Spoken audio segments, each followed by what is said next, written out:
Are you one of those people who believe that you have to work to earn things? Well, congratulations, you're officially a slave. You have a slave mentality. You've been conditioned to think this way.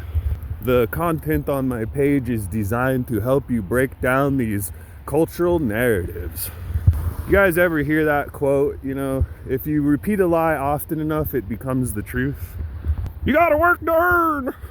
You know why they love to use narratives so much? Like on the news or in the lyrics of the songs we listen to or even the characters of the shows we watch.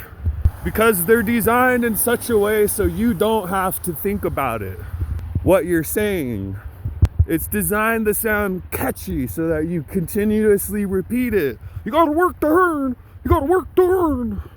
It's simple so it sticks. Work to earn. Work to earn. Make America great again. Make America great again. Trust me, if you believe that you have to work to earn, you are a slave. You have a slave mentality. If you think that you have to buy things that others are getting for free, congratulations, you're a slave. A bank essentially buys a house for free. It's crazy how nobody really has money. It's just all made up bullshit. If you have a job that you have to wake up for to go and do fucking hard labor to make some company a shit ton of money, you're a slave. Your paycheck in the grand scheme of things is crumbs and peanuts. Everyone could afford to pay everyone more money, a lot more money. They just don't want to because the CEO will make less. Sounds good to me. If you think that you have to take on more and more debt so that you can have nicer and nicer things, you're a slave. You know how they trap people in 12-hour jobs in those third world countries? Debt. The company loans out a certain amount of money to their employee, and their employee has to spend an entire lifetime paying that shit back, just like your dumbass. I think it's insane how so many Americans, they think that they own these things. The reality is these things own you. Homes aren't designed for people to live in. They're designed to exploit your need for shelter. Food is no longer really designed for us to eat, and it's no longer used to provide nutrition. It's a product that they can charge you for. They profit off of your need to survive. They're profiting off of your need to sleep. They're profiting off of your need to drink water. They're profiting off of your need for hygiene. They're profiting off of your need to use the bathroom. They're profiting off of your need to have a period. They're profiting off of your need to have sex and have children. Humans are social animals, no debate. We are supposed to be living in tight-knit communities, helping everyone out. We're not supposed to be doing this individual rugged bullshit. Life was never supposed to be about me building this lifestyle where I have a bunch of money and nice things. They make it so you can't even really pass it down to your child anymore. My dad had a place in Crescent City, Florida. I'll never get to live in that home. That place is in the process of being sold to the banks. And they're getting a screaming good deal on everything. $50,000, if that, a double wide, some acres. And sure enough, there's orange trees in that part of Crescent City too. Orange bushes, but my mom has a house and it's yet to be paid off, but I don't think I'll ever live in that home. My tweaker brother's trying to set it up so he gets to benefit from that house whenever my mom passes away.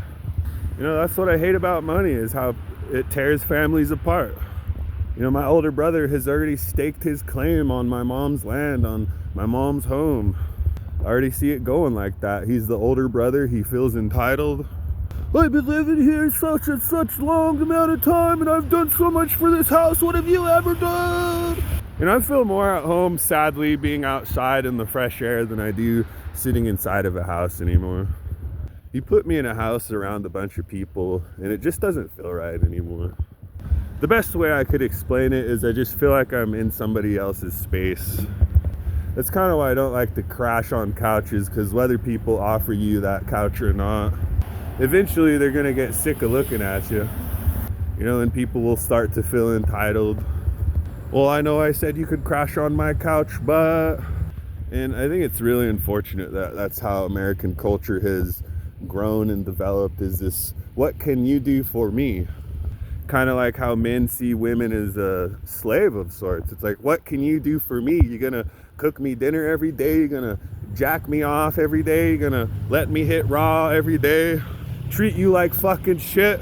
Treat you like a fucking servant? Treat you like a fucking slave? You know, that's why a lot of women would rather be single and make their own money. Really, it's so no man can hold that over them. Like, look at everything that I've done for you, everything that I've paid for. That's always the first thing a man goes to guilt trip a woman. I even seen a public breakup between a man and a woman at the shelter, and you know what he told her? Yelled at the top of her lungs, "What the fuck do you do for me? Nothing!" Because he wants to use all of the stuff that he's did for her to hold it over her head as a guilt trip. That's why chivalry died. You know, it's not that men don't want to take women out and do nice things. It's that everyone got the game all fucked up. You know, a lot of men out there, you can't just take a woman out to do something nice without the expectation that you're going to have sex with her. Why don't you take her out for a dinner or a movie and simply enjoy her company? And yeah, I'd probably feel the same way that women feel. It's like, I don't want to have somebody who's like, after everything that I've fucking done for you. It's unfortunate that American culture is simply built around extraction. You know, people don't even go on dates anymore because dating has essentially turned into prostitution. What can you do for me? And really, it's this fucked up thing where women are trying to get the most out of men and men are trying to get the craziest out of women, because a lot of these people are watching pornography and they think, oh, this is how human relationships work. It doesn't. Maybe there's some girls out there who like to gag on D and, you know, take that shit deep. But really, you know, those are few and far in between. I would imagine it's not too comfortable to have a man shoving his penis into your throat. Forcefully, may I add. You know, because he saw something in the pornographic movie that he watched and he wanted to try it out. I mean, I can imagine having somebody try to shove their whole Johnson into your bunghole is, you know, pretty savage. You know, you need to use a lot of lube and loosen everything up first. I think one thing that I should say about American culture is that, you know, we've long ago stopped trying to be respectful of everybody. There's this certain air of disrespect and callousness that a lot of people seem to have anymore. I think it's crazy how so many of us, we can just so casually talk about taking someone else's life. People have these weird fantasies where they want to murder somebody and disfigure them and they laugh about it like that's normal. You know, we see Israelis killing children and they're laughing about it. And American politicians are saying, hey, that's okay. We're laughing about it too. I think it's unfortunate that American culture has fallen so far from morality. We've gotten so far away from having empathy or compassion for other human beings, animals, life. You know, Americans are the 7 sins in one fucking country. We're a greedy group of people. We're a gluttonous group of people. We're a sadistic group of people. We're a hedonistic group of people. A lot of people, all they can think about anymore is in terms of profit. How do you make money? By destroying somebody else. And people really think they're those predators in their minds. They really think that it's eat or be eaten. And there's people out there who really do believe that they're apex creatures, apex predators or whatnot. And that's the worst part is, you know, a lot of American culture is like the Wizard of Oz. A lot of people are just pretending to be big, powerful wizards and they're hiding behind these facades. A lot of you out there, you're simply the cowardly lion. You're the fucking tin man without a heart. You're the foolish fucking scarecrow without a brain, singing, if I only had a brain. And I think the truth is, if any of these people were to be challenged in any meaningful way, they would fucking be cowardly about it.